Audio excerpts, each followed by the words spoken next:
नमस्ते dear viewers. तो आज के इस वीडियो में हम लोग नैंड गेट को डिस्कस करेंगे। जैसा कि हमने अपने पिछले वीडियोस में ये पढ़ा है कि जो लॉजिक गेट्स हैं वो टोटल 7 टाइप्स के हैं। कुल 7 टाइप्स के लॉजिक गेट्स हैं, जिनमें से 3 बेसिक हैं और 2 यूनिवर्सल और 2 एक्सऑर गेट। तो आज हम जो गेट पर बात करने वाले हैं वो है यूनिवर्सल गेट, जिसे हम नैंड गेट के नाम से जानते हैं। और इस नैंड गेट को हम यूनिवर्सल गेट क्यों कहते हैं, इसका एक कारण है। कारण ये है कि नैंड गेट के हेल्प से हम लोग किसी भी गेट को रियलाइज़ कर सकते हैं। ठीक है, कोई भी बेसिक गेट हो, एक्सक्लूसिव गेट हो, है ना, किसी भी गेट को नैंड गेट के हेल्प से रियलाइज़ किया जा सकता है। जो नैंड गेट है, नैंड गेट के पास 2 और 2 से ज़्यादा इनपुट हो सकते हैं, may be n number of inputs हो सकते हैं, लेकिन जो आउटपुट होगा वो हमेशा सिंगल आउटपुट होगा। ठीक है, चलिए यहाँ पर एक लॉजिक सिंबल बनाते हैं नैंड गेट का, जो 2 इनपुट नैंड गेट है। यहाँ पर ये कुछ ऐसे 2 इनपुट नैंड गेट का लॉजिक सिंबल देखिए आप पहले। ये 2 इनपुट नैंड गेट है, ये 2 इनपुट नैंड गेट का लॉजिक सिंबल है। यहाँ पर हमने 2 इनपुट्स दिया इसे, ठीक है, लेकिन हमें आउटपुट 1 मिल रहा है। मे भी हो सकता है यहाँ पर n नंबर ऑफ इनपुट्स हो, कुछ ऐसे n नंबर ऑफ इनपुट्स के लिए आप जो डायग्राम या ऐसा कहें जो लॉजिक सिंबल बनाएंगे वो कुछ ऐसा होगा, जिसमें ये जो 2 ब्रॉडर लाइंस देख रहे हैं आप, इन 2 ब्रॉडर लाइंस के बीच n number of inputs present है। अब ये जो इनपुट्स यहाँ पर हैं, ये इनपुट्स जब इसमें एंटर करता है, इस गेट में एंटर करता है, तो कुछ अपना लॉजिकल मल्टीप्लिकेशन परफॉर्म करता है ये, और फिर जब ये बफर में आता है तो यहाँ पर से फिर वो उसके कॉम्प्लीमेंट में बदल जाता है। ठीक है, ये क्या था, ये था 2 input and 2 input NAND gate, और ये क्या है, n इनपुट नैंड गेट। ठीक है, अब देखिए यहाँ पर नैंड गेट एक ऐसा गेट है जो लॉजिकल मल्टीप्लिकेशन का कॉम्प्लीमेंट परफॉर्म करता है। देखिए, जैसे कि हमने 2 इनपुट एंड गेट यहाँ पर लिया। अब यहाँ पर देखिए गौर से, यहाँ पर जो हमें आउटपुट मिलेगा वो क्या होगा, a डॉट बी। ये हमने एंड गेट में पढ़ा था, a डॉट बी आउटपुट मिलेगा। और इसे क्या कहते हैं हम, बफर, और ये क्या है, नॉट, मतलब दोनों मिलकर नॉट गेट बना रहा है। अब जैसे ही ये a डॉट बी बफर में एंटर करेगा और बफर से बाहर आएगा, इस नॉट में, नॉट क्या करेगा, इसे इसके कॉम्प्लीमेंट में चेंज कर देगा। मतलब जो रिजल्टेंट हमें यहाँ पर मिलेगा वो क्या मिलेगा, a डॉट बी का कॉम्प्लीमेंट। ठीक है, a डॉट बी का कॉम्प्लीमेंट। अब चलिए बात करते हैं 2 इनपुट नैंड गेट के ट्रूथ टेबल की। इसी ट्रूथ टेबल से हम लोग ये समझेंगे कि कब हमें जो आउटपुट मिलेगा वो हाई होगा और कब हमें आउटपुट लो मिलेगा, ट्रूथ टेबल। और ये हम लोग 2 इनपुट नैंड गेट के लिए बना रहे हैं। ठीक है, तो सबसे पहले आप इनपुट देख लीजिए। इनपुट्स, क्योंकि इनपुट्स जो है n नंबर हो सकते हैं, लेकिन हम लोग 2 इनपुट्स लिए हैं और आउटपुट हमेशा 1 होता है। ठीक है, तो इनपुट यहाँ पर क्या क्या है, a b, और आउटपुट क्या है, y is equal to a dot B का कॉम्प्लीमेंट। अब देखिए, हमने ये पढ़ा था कि 2 पे power n number of combinations possible है। ठीक है, तो n का वैल्यू यहाँ पर क्या है, 2, तो 2 पे स्क्वायर का वैल्यू क्या होगा, 4, मतलब 4 कॉम्बिनेशंस यहाँ पर होंगे। तो कौन कौन से, 0 और 0 may be, 0 1 may be, 1 0 may be, and 1 1 may be. ये 4 कॉम्बिनेशंस यहाँ पर पॉसिबल हैं। अब देखिए, लॉजिकल मल्टीप्लिकेशन करना हमें आता है। 0 डॉट 0 क्या होगा, 0, और उसका कॉम्प्लीमेंट, 0 का कॉम्प्लीमेंट 1, इट मीन्स इसका आंसर 1। 0 इंटू 1 क्या होगा, 1। 1 इंटू 0 क्या होगा, 0, उसका कॉम्प्लीमेंट 1, 0 का कॉम्प्लीमेंट 1 होता है। 1 इंटू 1 क्या होगा, 1, और 1 का कॉम्प्लीमेंट 0। ठीक है, देख पा रहे हैं आप, ये इसका ट्रूथ टेबल है। 2 इनपुट नैंड गेट का ट्रूथ टेबल है। आप इसी सेम आइडिया को हम लोग 3 input NAND gate, 4 input NAND gate, n input NAND gate के लिए एक्सटेंड कर सकते हैं। ठीक है, अब देखिए यहाँ पर हमने ये कहा था कि इसका आउटपुट कब हाई होगा और कब लो होगा। देखिए, अगर हम इस टेबल में देखें तो जब भी 0 आ रहा है, 0 to 0, जब भी 0 आ रहा है, एक भी 0 आ रहा है, तो हमें आउटपुट क्या मिल रहा है, हाई मिल रहा है। लेकिन जब दोनों ही इनपुट 1 हो रहा है तो हमें आउटपुट लो मिल रहा है। इट मीन्स है या तो ए का वैल्यू 0 हो या बी का वैल्यू 0 हो या फिर दोनों का वैल्यू 0 हो तो हमें आउटपुट हाई मिलेगा। लेकिन अगर दोनों का वैल्यू हाई हुआ तो हमें आउटपुट लो मिलेगा।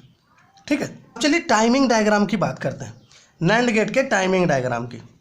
टाइमिंग डायग्राम, अब जैसा कि हमें पता है कि टाइमिंग डायग्राम क्या होता है कि जो इनपुट वेरिएबल्स है और जो आउटपुट वेरिएबल्स है, ठीक है, इसके बीच का रिलेशन होता है। मतलब है कि जो भी हम इनपुट दे रहे हैं, ठीक है, एक कॉम्बिनेशन ऑफ इनपुट हमें किसी एक स्पेसिफिक टाइम में दे रहे होंगे। जैसे कि अगर आप यहाँ पर देखें तो ये जो कॉम्बिनेशन आप देख रहे हैं 0 और 0 का, ये कॉम्बिनेशन हो सकता है हम किसी टाइम t1 में दे रहे हो सकता है ये जो कॉम्बिनेशन आप देख रहे हैं 0 और 1 का, ये हम किसी दूसरे टाइम t2 में दे रहे हो, है ना, क्योंकि एक टाइम में ये सारे कॉम्बिनेशंस को देना पॉसिबल नहीं है, तो हम लोग अलग अलग टाइम में दे रहे हैं। तो इसे हम लोग क्या करते हैं, एक ग्राफ से शो करते हैं, जिसे हम टाइमिंग डायग्राम कहते हैं। ठीक है, मान लीजिए 1 और 0 जो है इसे हमने t3 टाइम में दिया, ये जो 1 1 है इसे हमने t4 टाइम में दिया। ठीक है, तो चलिए टाइमिंग डायग्राम ड्रॉ करते हैं नैंड गेट के लिए, t1 t2 t3 and t4। ये जो टाइम्स है इसके बीच में आपको क्या करना है, डॉटेड लाइन्स ड्रॉ करने हैं। ठीक है, डॉटेड लाइन्स आपको ड्रॉ करना है ताकि आपको जो है टाइमिंग डायग्राम थोड़ा अच्छा दिखे। ठीक है, कुछ ऐसे डॉटेड लाइन्स आपको ड्रॉ करने होंगे। अब देखिए सबसे पहले हम लोग ए को लिखेंगे, ए जो इनपुट है। अब देखिए t1 टाइम में जो ए था वो क्या था, 0, t2 टाइम में ए 0, t3 टाइम में ए 1, t4 टाइम में ए क्या था, 1। तो t1 टाइम में ए 0 था, मतलब वो लो है। t2 टाइम में भी वो 0 था, इट मीन से वो लो है। t3 टाइम में वो 1 हो गया, मतलब वो हाई हो गया। t4 टाइम में भी वो 1 हो गया, मतलब वो हाई हो गया। इट मीन से 0 0 1 और 1। ठीक है, चलिए b को देखिए, t1 टाइम में b 0 है, t2 टाइम में b 1 है, t3 टाइम में b 0 है, फिर नीचे आ जाएगा। t4 टाइम में भी 1 है, मतलब ये फिर से ऊपर चला जाएगा, जो वेव ट्रेन है ये ऊपर चला जाएगा। ये 0 ये 1 ये 0 ये 1। अब हमें पता है कि जो मल्टीप्लिकेशन है उसका कॉम्प्लीमेंट हमें रिजल्टेंट मिलता है। तो y जो उसका लॉजिकल मल्टीप्लिकेशन कॉम्प्लीमेंट है, ऐसा कहें जो आउटपुट है, हमें क्या मिल रहा है, सबसे पहले t1 टाइम में 1 मिल रहा है, तो इसे हम कुछ ऐसे लिखेंगे 1, तो 1 के लिए वहाँ ऊपर से लेना है वेव ट्रेन, 1 नीचे, फिर 1 मिल रहा है, तो इस वेव ट्रेन को आपको कंटिन्यू करना है। ठीक है, ये नीचे नहीं आएगा क्योंकि 1 1 है, तो इसे कंटिन्यू कीजिए, 1 1, फिर t3 टाइम में फिर 1 है तो इसे कंटिन्यू कीजिए, फिर t4 टाइम में 0 है तो इसे ये नीचे आ जाएगा, ये लो हो जाएगा कुछ ऐसे, मतलब 1 1 1 और 0। ठीक है, यहाँ ध्यान रखना ये नीचे नहीं गया है। ठीक है, क्योंकि 1 1 1 है तो ये ऊपर जाएगा, हाई में रहेगा, लेकिन t4 टाइम में ये 0 था तो ये नीचे लो में आ गया। तो ये टाइमिंग डायग्राम है नैंड गेट का। अब देखिए नैंड गेट से रिलेटेड कुछ अल्टरनेट गेट्स भी होते हैं हमारे पास, थोड़ा उन पर थोड़ी सी बात कर लेते हैं। जैसे कि अगर आप थोड़ा सा ध्यान दें तो हमने यहाँ पर कुछ लॉजिक सिंबल्स ड्रॉ किए हैं टू इनपुट एंड गेट के लिए। अब डी मॉर्गन थ्योरम के अकॉर्डिंग हम जानते हैं कि ये जो ए डॉट बी पर कॉम्प्लीमेंट है ये इक्वल होता है किससे, A complement plus B complement से ये इक्वल होता है। इट मीन्स है कि यहाँ ये जो हम ड्रॉ कर रहे हैं ये वाला, ये नैंड गेट, ठीक है, ये जो नैंड गेट है जिसके आगे हमने एक बफर लगा के नॉट लगाया है, ये नैंड गेट, ये टू इनपुट नैंड गेट, ये इक्वल होगा किससे, ये इक्वल होगा इससे, एक बबल्ड एंड गेट से।